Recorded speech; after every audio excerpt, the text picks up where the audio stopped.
Okay mga buso, bali habang inaantay natin yung ano dito, yung kulang pa na ano na tawag dito cotton tape, magsukat muna tayo ng base. Susubok muna natin tong ginawa nating ano kung goods na. Sukatin natin yung pinaka volts niya sa capacitor kung ilang volts, VDC, tapos susukatan din natin ng bias at saka yung DC offset niya kung normal na. Ngayon, pinadaan ko ng test valve yan, hindi nakakasya dito sa frame natin, nasa likod. Nasa likod doon ng ano. I-on ko na. Tapos tingnan nyo na lang sa tester.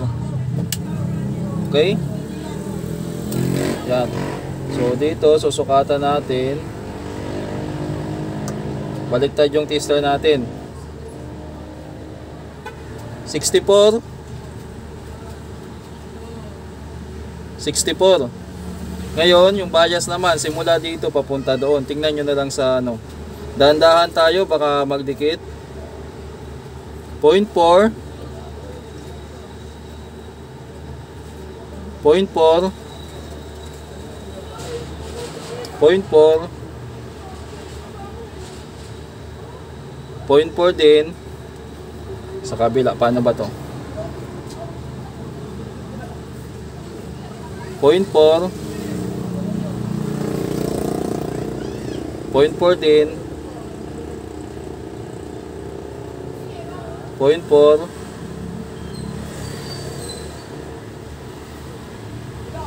Ay, itong dulo mukhang ano Atay.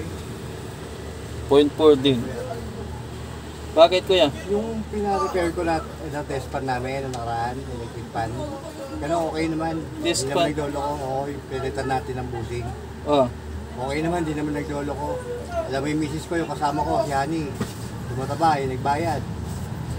Alam mo yung Dilapas, silip ka na lang. Ha? Silip ka na lang sa Dilapas na kami, namatay na siya kanina. Sino? Chapel fee. Yung kasama ko na mataba. Di ba yung makulit yung anak ko, dito lang kami sa may ano, Monggo. Oh.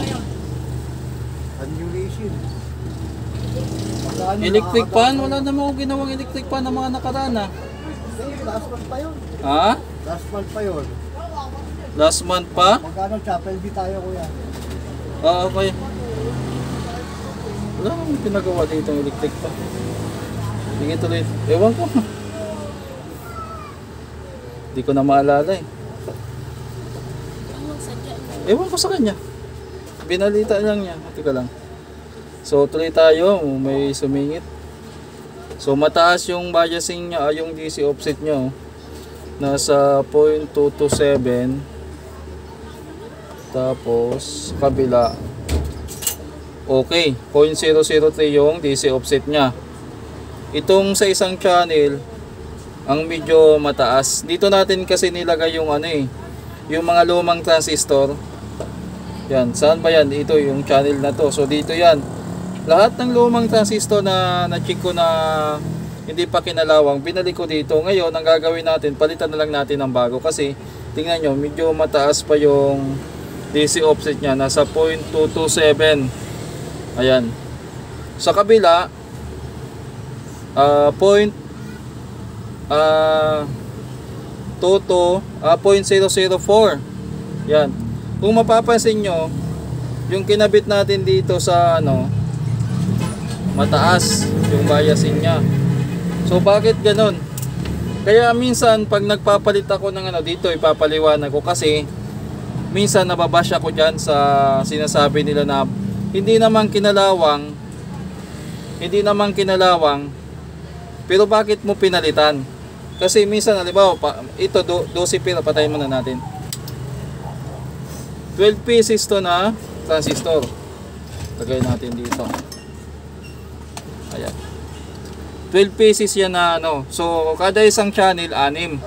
Ito, 12 na transistor. Ngayon, yung mga nakita ko na hindi kinalawang, binalik ko dito. Kaya lang, ayun, napansin nyo. Nung kinabit na natin yung tawag dito, yung mga luma na hindi naman kinalawang, napansin nyo yung ano, yung DC offset niya. Normal yung bias, pero yung DC offset niya mataas. may git 100 millivolts, nasa 200 millivolts. So may kunting ano yan, may kunting humming yan or kaluskos pag tinuloy nyo yan. Gagana yan pero problematic yan. So anong gagawin natin dyan? Palitan na lang natin tong tatlo na lang. O mababash na naman ako dito. Bakit mo papalitan ng tatlo? Hindi mo tiyagain na isa-isahin. Ang ginagawa ko dyan para sure na gumana. Para sure na mawala. Kung magpaisa-isa ka dyan, doble trabaho yun. Yun ang pinaka-practical na Ngayon, kung hindi naman nila gusto yung ginagawa ko na halimbawa ito, bakit ko hindi to testerin ng isa-isa? Pag tinister mo yan sa transistor tester, makikita mo na good pa yan eh. Kaya ang pinaka-safe dyan, kung nagtitipid ka sa oras o nagmamadali ka or mas mabilis yung trabaho, palitan mo na, mura lang naman yan mga boss. Dito sa akin 10 piso lang yan eh. Magkano ba yung na yan, 6 na yan, 60 pesos. So kuha tayo ng transistor, tapos palitan natin. Kung napansin nyo doon sa digital natin, mataas yung ito walang cut, gagawin natin diretso para makita nyo na tanggalin ko isa-isa. Check muna natin kung bago magkalas ng pyesa, baka may natira pang supply sa malaking capacitor, kasi delikado, baka madisgrasya. Check natin. So wala na, nasa 1 volts na lang. Pwede na yan. 7 volts yung isa. So check natin, kalasin natin isa-isa. Ay, para madali, hugutin na lang natin. Kamayin ko na lang. Yan, ito yon. Ito. Ito. Ito. Ito. Ito.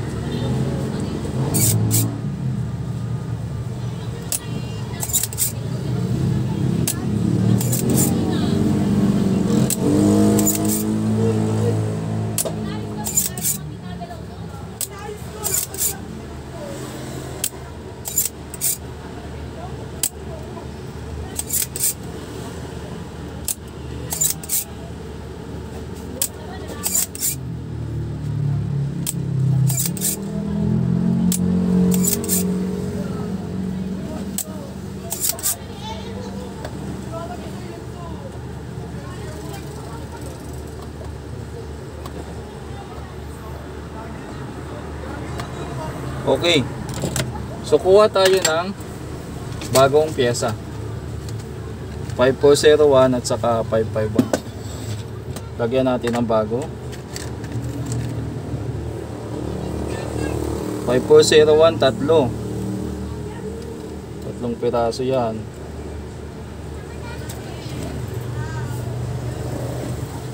Yan. Kala nyo ha. Isa din to sa napupuna sa akin. May iba na nag-iisip na hindi daw akong gumagawa. Kinikwento ko lang daw, hindi naman daw ako gumagawa. O may iba na tinatanong kung technician ba talaga ako. Bakit hindi nila nakikita na naghihinang. Minsan kasi kinakat ko na talaga yun. So pagkatapos ng 5401, 551 naman. So tandaan nyo mga boss, ito ay tatlong 551, tatlo ding 5401. So marami tayong stock dito na pyesa. Okay? May position din yung yung pyesa na yan, may position din yan mga boss. May signs din yan kung ayun naman, may kita naka-print naman eh. 551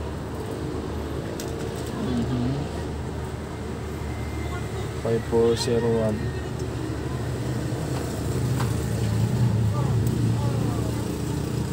Okay. So ayusin natin yung paa. Tupi ko muna yung paa. Tutupi natin para hindi mahulog.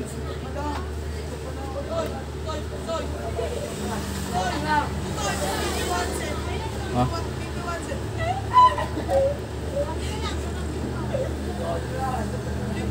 Ngayon, pag goods na to, ang gagawin natin dyan ay lalagyan natin to ng electrical varnish para hindi siya kalawangin. So ayan, pagkatapos nito, hihinangin muna natin yung gitna ng paa, yung pinaka gitna.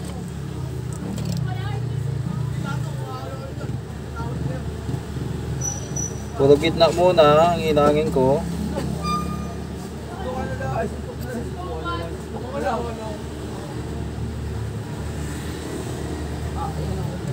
Yan, tapos itayo na natin yung mga paa. Kita nyo pa ba mga boss? Malinaw pa dyan sa ano natin. Naka front camera kasi itong cellphone ko. Wala siyang zoom. Walang zoom sa ano, sa front camera. Meron bang zoom to? Wala.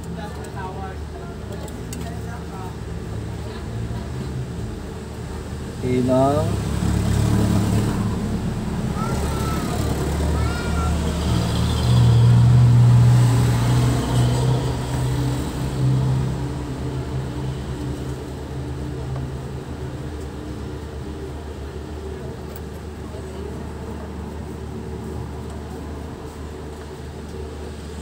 Okay. Nail cutter na luma.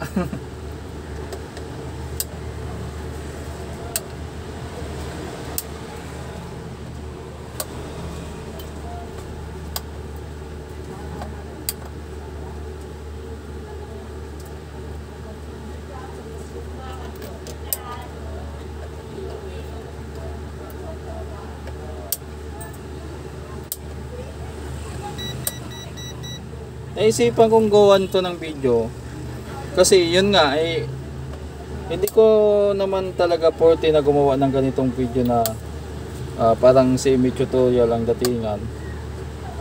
Dito naman gusto ko lang patunayan na hindi porket nakita nyo physically na good pa ay 100% na good pa yan.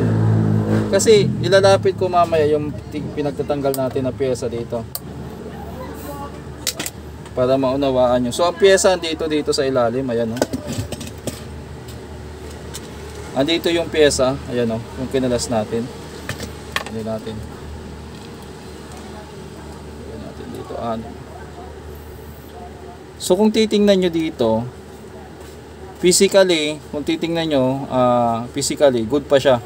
Walang kalawang, malinis. Pero bakit siya ganon? So lagay natin dito. Mukhang ayos pa. Nakaka-encounter ako dati niyan nung nagsisimula pa lang din ako. Iniisa-isa ko din pag-tester yan. Tapos minsan nahirapan ako kasi may mga piyesa kasi mga boss na pag tinister mo okay. Kaya lang pag nasupplyan na siya, nadaluyan na siya ng tinatawag natin na voltahe o kuryente, nagbabago na yung karakteristik niya, nagbabago na yung behavior niya. Meron ganun. So sa mga matagal ng technician, maunawaan yun. Pero sa mga bago ngayon na nagmamagaling, yung mga ilang taon pa lang sa larangan ng repair, nagmamagaling o tawag dito, nagmamarunong. Napanood niya sa isang vlog na ay, hindi siguro technician yan, bakit palit ng pyesa, hindi malang marunong mag-tester. So normal kasi yan sa atin na masyado tayong judgmental agad sa mga nakikita natin. Hindi muna natin inuunawa o hindi naman natin kilala talaga yung technician na yon. Hinusgahan agad natin, hindi marunong to, baguhan lang to, So usually magsasabi talaga niya na palit ka ng pyesa para kang hindi ka technician. Malamang hindi pa siya na-encounter. Swerte nila ngayon. Swerte nyo ngayon yung mga baguhan kasi marami na kayo mapagtanungan. May mga YouTube, Facebook at saka Google na pwede kayong pwede nyong hinga ng tulong. Plus yung mga chat pa. May mga pwede kayong i-PM ngayon. So Dati nako mga boss, ang pagbibigay ng impormasyon dati, lalo ng mga senior tech hindi nagbibigay ng ano, minsan napakadamot mga gani, sa madaling sabi. Tipid na tipid sila. Kung gusto na ka lang nila turuan, tuturuan ka, pero kung hindi, wala kang magagawa. After nyan, gagamit ako ng magnifying glass kasi titingnan ko ng maigi yung pagitan kung walang nagdikit. Kasi kung may nagdikit, tanggalin natin o kaya may excess na tingga.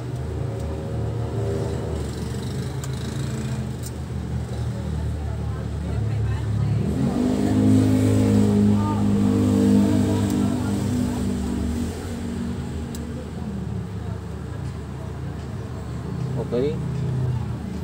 So pwede kasing madisgrasya dyan yung ano, yung tawag dito yung amplifier kapag maling bias yung ano. Ay nga pala, speaking of bias, hindi ko na isabay yung bias transistor, isabay ko na. Isang piraso lang naman na 9014 to. Meron pa pala dito yung isa, bali 7. Siguro naman sa customer, siguro ano, depende na lang yan sa customer. Kung nagtitipid yung customer nyo, pwede nyong isa-isahin talaga yung ginagawa nyo. Ito yung bias transistor. Yan. Ang number nito ay 9014. Lagay na natin dito para sigurado. Pag ganito kasi one click pag ano. So saan ba yan? Dito yan mga boss. Dito yan. Yan, yung transistor dyan na ano.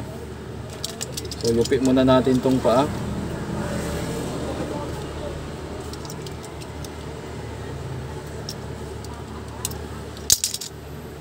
Yan.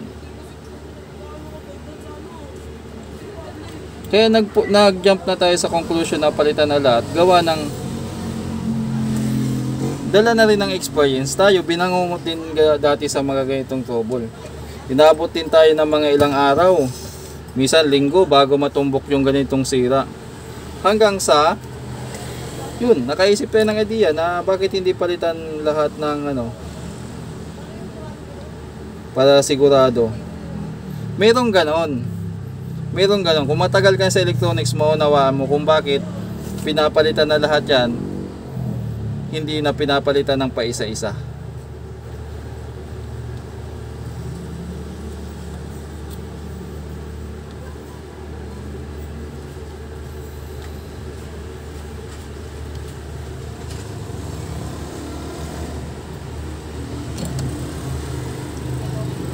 Marami kasi dyan na inuuna yung ano, pagmamaliit sa kapwa, na pag may napapanood silang vlog, hindi ko ba't malaman bakit sila gigil na naghahanap ng mali.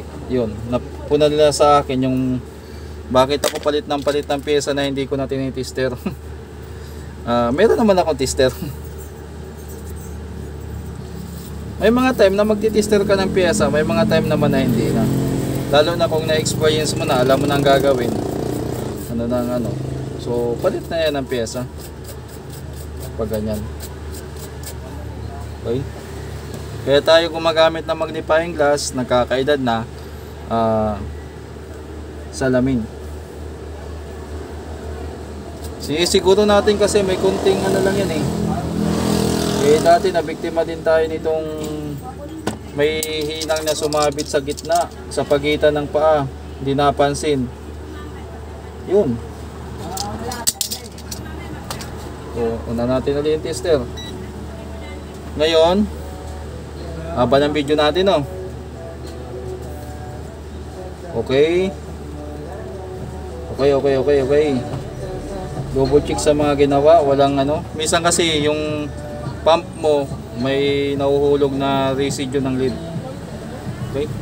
Try na natin yun. Sukat tayo.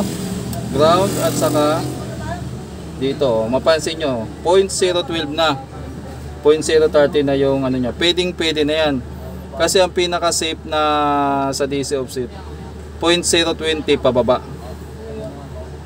Yan, sa kabila 0.04. So mapapansin nyo, di ba?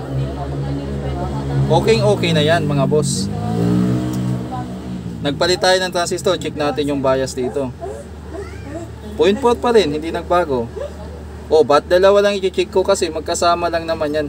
Nakaparallel lang yan yung dalawa. So PNP saka NPN. Okay na to, gumana na rin yung relay. Okay nga natin. Yung supply nakita nyo naman ano. So dito nagpalit kasi tayo dito ng ano, kaya yung resistor natin to 20 pa rin. Tapos yung supply natin ay yung sarili natin ginawa na nating 24 volts. Ayan. So, capacitor natin malaki na. So dahil goods na siya, lalagyan ko na ngayon ng electrical varnish yan. Kakalasin na muna natin dito sa ano, at saka yung transformer natin hindi pa tapos yan. So goods na to. Tanggalin ko na dito, tapos pahiran ko na ng electrical varnish to. Para ano. Okay, naka-off naman doon sa ano. Wala na tong supply. Kita nyo yun mga boss? Yung binali kong lumang transistor na hindi naman ginalawang, malapit na talagang masira siya, o kumbaga nasa leaking stage na siya, kumbaga leak na siya. Merong sa tester kasi mababa lang yung supply ng tester, iba pa rin yung dinadaluyan siya ng supply. Balang araw makaka-encounter din kayo niyan, pero sa ngayon hindi nyo na dadanasin yung dinanas namin dati na talagang kusa kaming nagtuklas kung anong sira. Wala naman kasi nung panahon namin, wala naman kasi mapagtanungan eh. Wala namang tawag dito, wala naman kasing YouTube noon, walang Google. So kung anong trouble noon, magsumikap talaga, ganito actual. Tapos kung gusto namin, kung medyo duda kami sa pyesa, ang ginagawa namin dati, bumibili talaga kami ng pyesa, nagsusugal kami. Wala kami pagtanungan na, baka hindi ito ang sira, sayang ng gastos ko. Hindi. Noon, kung gusto mo matuto, minsan kailangan mo mong sumugal. Lalo na kung wala kang mapagtanungan. Minsan, gagana. Minsan, masisira. So, ganun ang buhay ng technician noon. Kaya yung mga technician na bago-bago lang ngayon, tapos kung makapagsalita, parang alam na ang lahat. Matuto po kayong rumispeto sa mga nauna sa inyo. Hindi naman kayo matututo nang wala sila. Ganun lang kasimple yan. Katulad ng ginagawa ko, na irespeto ko yung mga baguhan, pati yung mga nauna sa akin. So sa mga nagmamaliit kung bakit palit ako ng palit ng pyesa, maiintindihan nyo balang araw. Baka hindi pa kayo naka-encounter ng tinatawag namin na bangungot. Baka balang araw maiintindihan nyo. So sa ngayon, welcome muna kayo mag-bash. Okay? So lalagyan ko na to ng meron tayong electrical varnish dito. Yan. Iyan na natin.